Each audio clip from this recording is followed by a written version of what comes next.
एक गांव में सौम्या और कृतिका नाम की दो बहनें रहती थीं। सौम्या कृतिका से उम्र में बड़ी थी, मगर कृतिका सौम्या से बहुत ज्यादा सुंदर थी। आज सौम्या को लड़के वाले देखने आ रहे थे। अपने आप को आईने में देखने से कुछ नहीं होगा।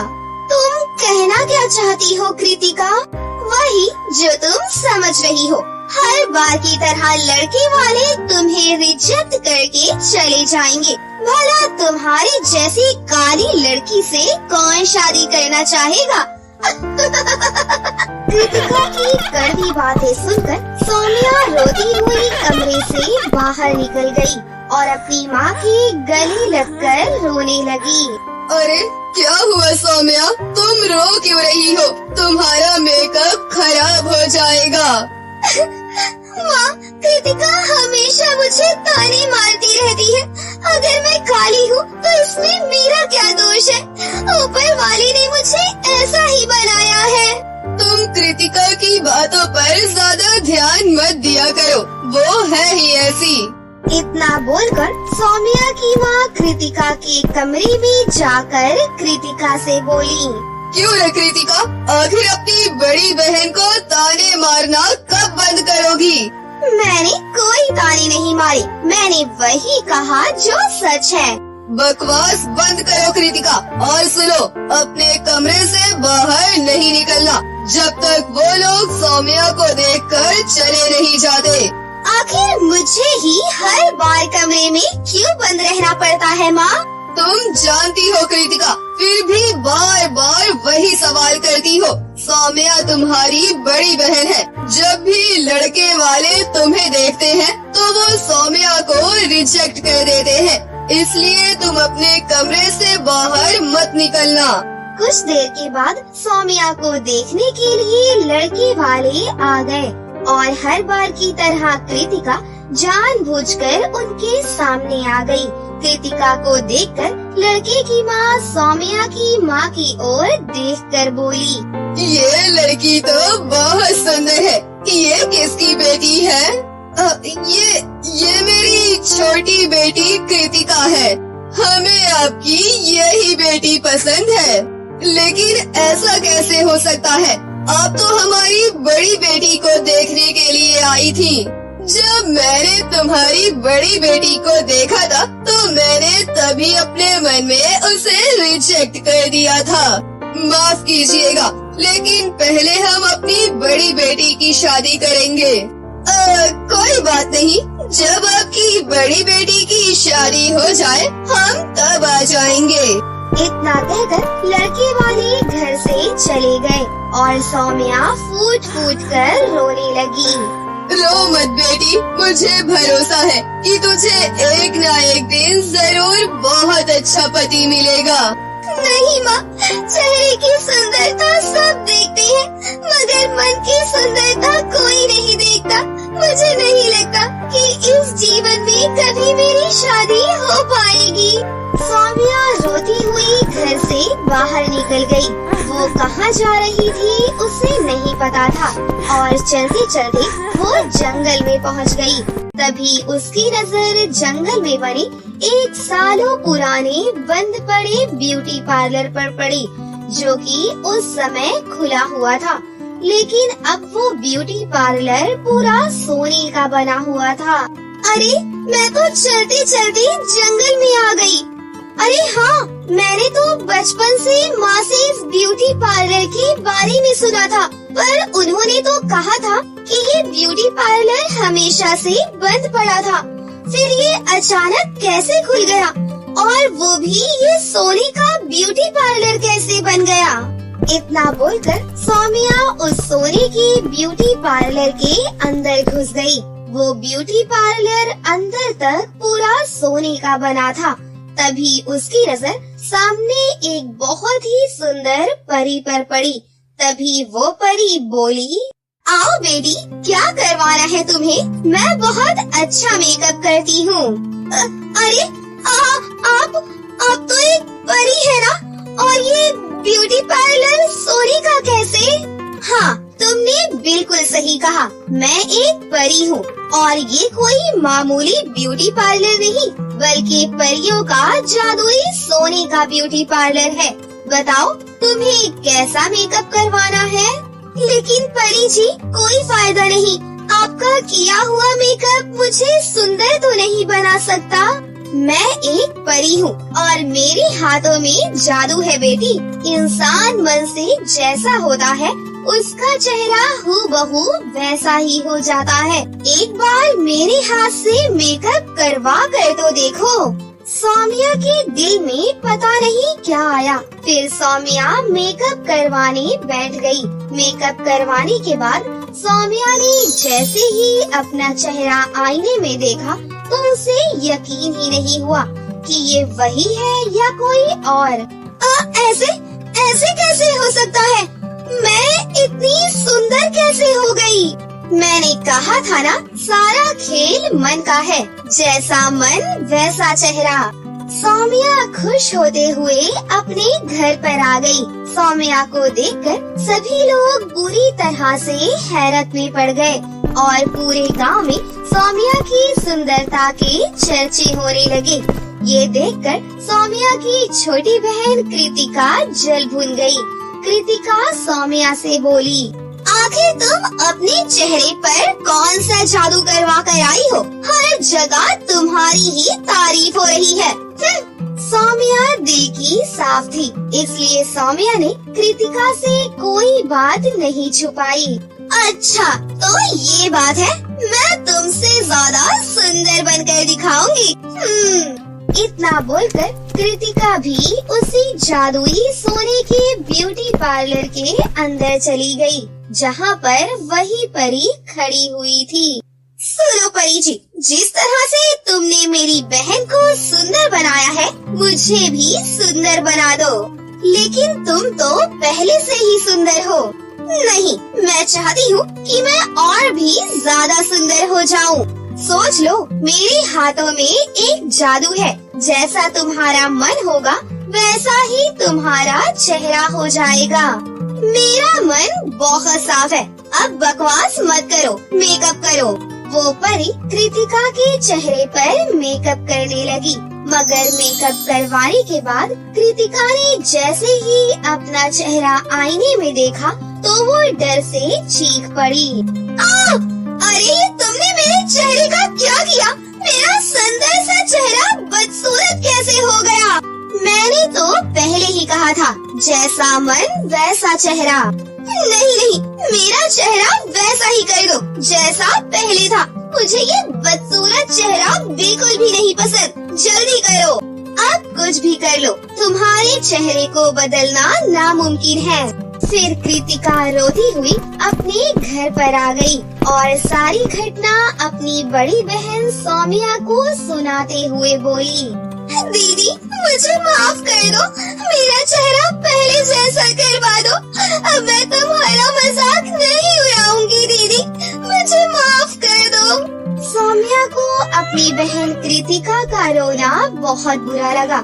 उसे अपने किए पर अब अफसोस था। बेचारी सौम्या अपनी बहन को सही कराने के लिए उसी ब्यूटी पार्लर में वापस लेकर गई, मगर उसने देखा कि वो ब्यूटी पार्लर बाहर से बंद था और वो फिर से साधारण ब्यूटी पार्लर बन गया था।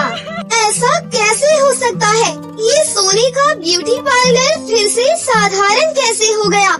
ये तो ऐसे बंद पड़ा है मानो कि सालों से ये खुला ही नहीं।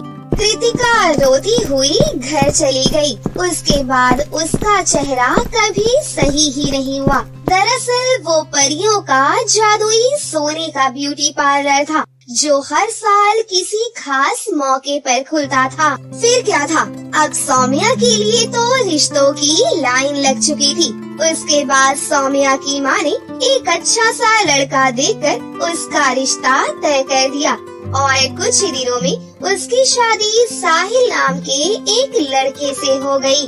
उस दिन के बाद से सौम्या अपने पति साहिल के साथ हंसी खुशी से अपनी जिंदगी जीने लगी।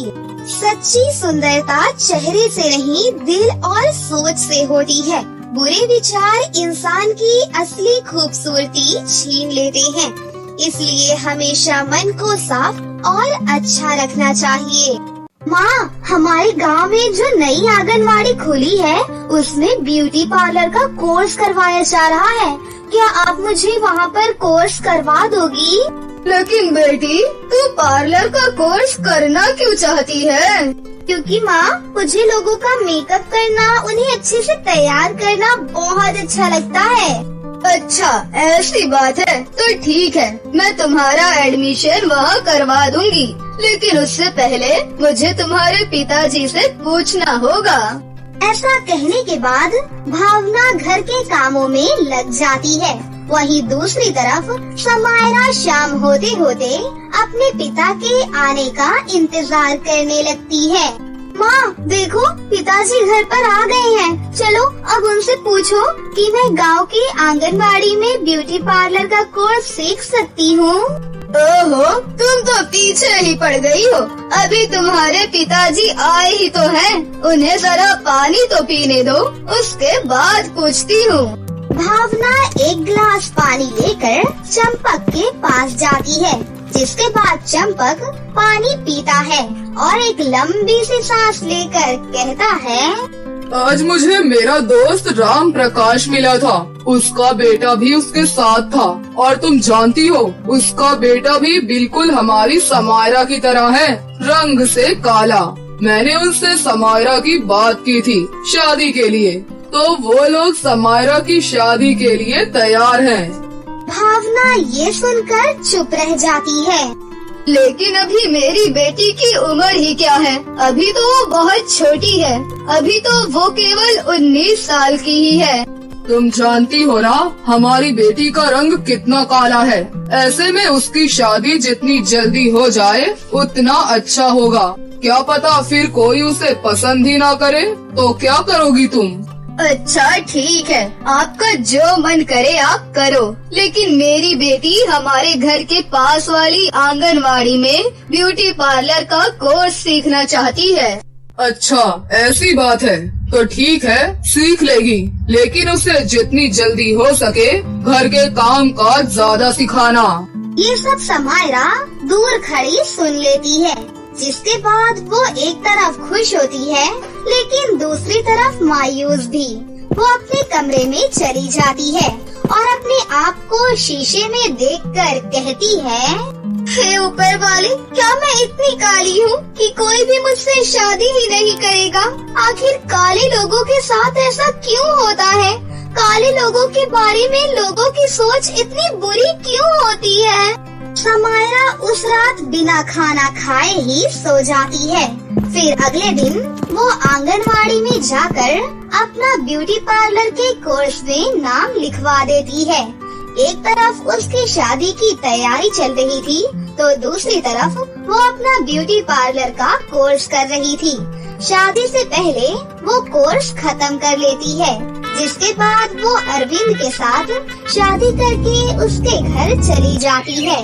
शादी के बाद उसके ससुराल वाले अपना रंग ढंग दिखाना शुरू कर देते हैं।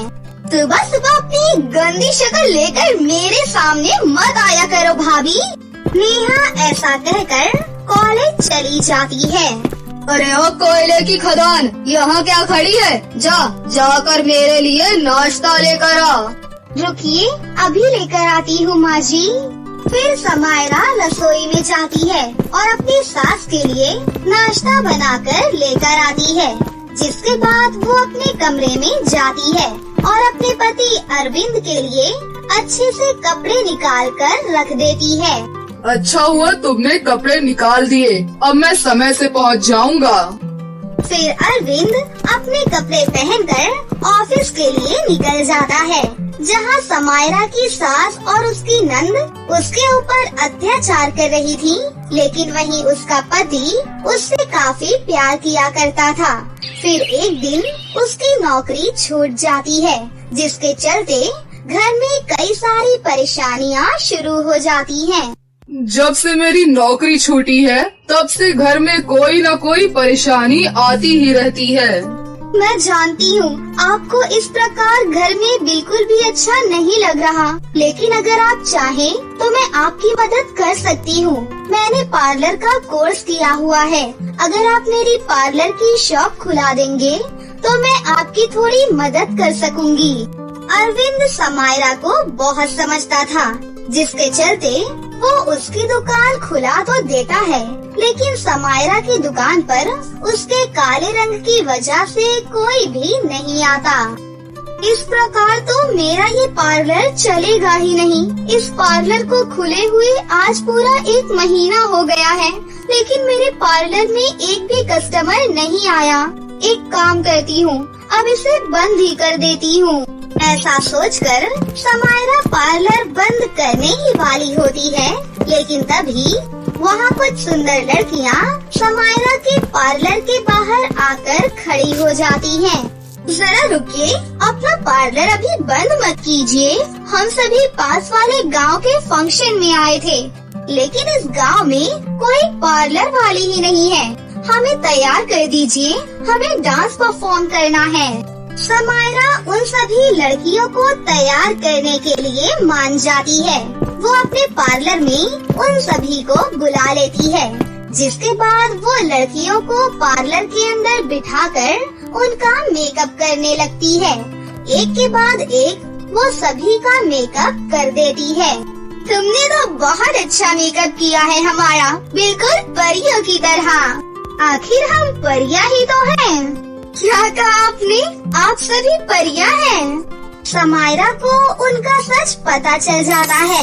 फिर वो सभी लड़कियां अचानक से सुंदर सी परियों में बदल जाती हैं।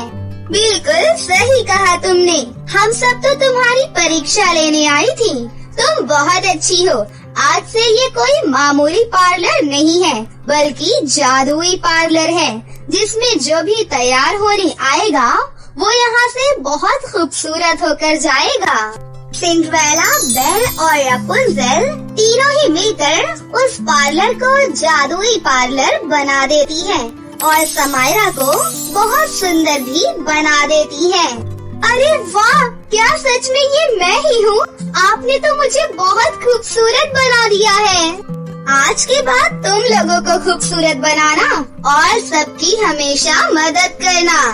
ऐसा कहकर वो 3 सुंदर परियां वहाँ से चली जाती हैं। उनके जाने के बाद पार्लर के बाहर और भी कई सारी लेडीज आ जाती हैं। समायरा, हमारा मेकअप करो ना।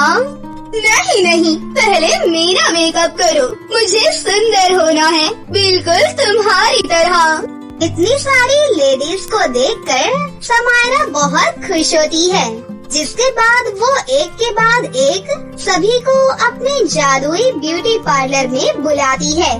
जो भी उस जादुई ब्यूटी पार्लर में जाता है वो खूबसूरत होकर बाहर निकलता है, जिसके चलते सभी लोग समायरा को खुशी खुशी पैसे भी देकर जाते हैं। आज तो कमाल ही हो गया। इतने पैसे तो अरविंद जी ने जिंदगी में कभी नहीं कमाए होंगे। अब मैं अपने घर की परेशानियों को भी ठीक कर सकती हूँ।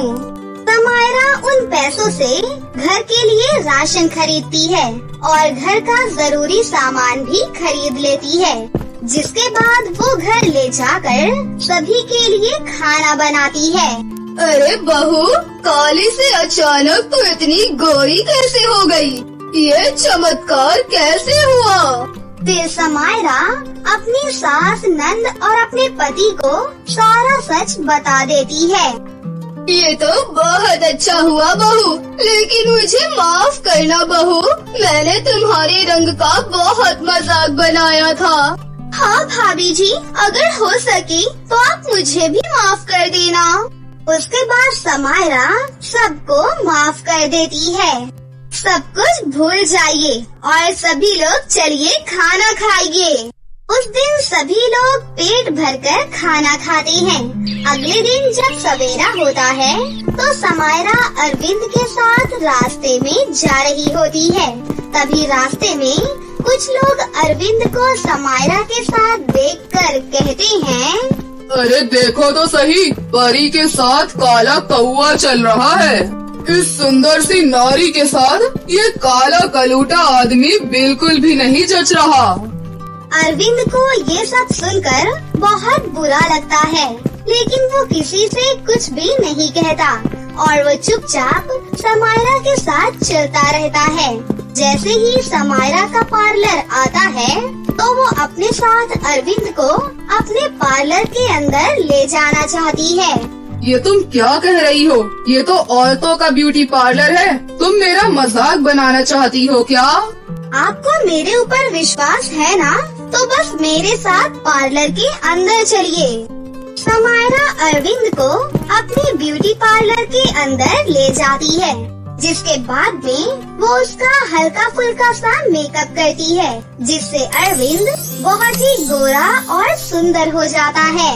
अरे वाह, मैं तो बिल्कुल हैंडसम लग रहा हूँ। बिल्कुल भी यकीन नहीं होता कि ये मैं ही हूँ। आज के बाद आपको और मुझे कोई भी काला नहीं कहेगा। मुझे नौकरी तो मिल नहीं रही, ऊपर से इस दुनिया में मेरे जैसे और भी लोग हैं जिन्हें ऐसा रंग चाहिए। तो क्यों ना हम दोनों इस पार्लर को सैलून बना लें, जिसमें औरतें और आदमी दोनों आ सकते हैं। समायरा अरविंद की बात मान लेती है और उस दिन के बाद से उस पार्लर के अंदर आदमी और औरत दोनों ही आ जा सकते थे। धीरे धीरे उनकी पार्लर की दुकान बहुत फेमस हो जाती है और वो अपने जीवन में अच्छा खासा पैसा कमाने लगते हैं। तो दोस्तों, कैसी लगी आपको हमारी ये कहानी? अगर आपको हमारी कहानी अच्छी लगी हो तो इसे जरूर लाइक करें, साथ ही हमारे चैनल को सब्सक्राइब भी कर लें और बेल आइकन को दबाना ना भूलें। मिलते हैं अगली वीडियो में। धन्यवाद।